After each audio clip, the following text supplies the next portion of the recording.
We are going to learn about anther. First to know about the stamen.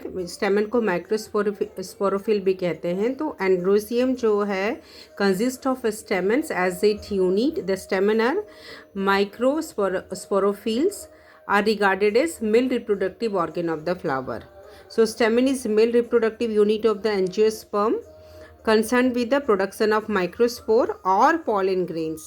So stamen में production होता है microspore का या pollen grains का. और the number and length and form of stamen is specific for the flowers. तो इसके पास क्या है, लॉन्ग सिलेंडर स्टॉक है जिसको फिलामेंट कहते हैं, और टर्मिनल बाइलोब्ड स्ट्रक्चर है जिसको एंथर कहते हैं, और प्रॉक्सिमल एंड इसका जो अटैच होता है वो थैलेमस ऑफ द फ्लावर से होता है.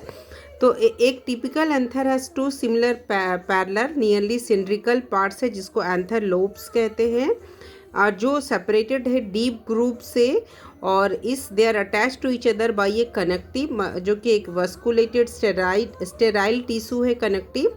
सो और इस एंथर का 2 लोब्ड है, और इसलिए इसको क्या बोलते हैं, बाइलोब्ड कहते हैं.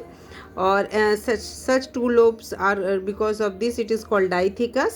So single lobed anthers in certain families of malvaceae. single lobed होता है malvaceae family cotton वगैरह में, जिसको monothecus कहते हैं.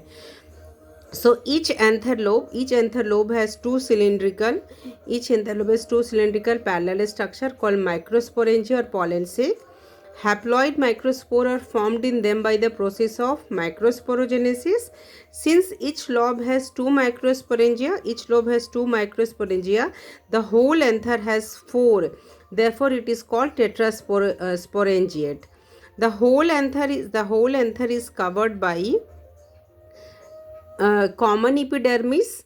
In mature anther, the cell of the epidermis get stretched and shrivel. Pollen sac or microsporangia develop hypodermally as 4 strips of archisporium, one at each corner of the anther. So cells of archisporium divide to form parietal cell and sporogenous cell on the inner side.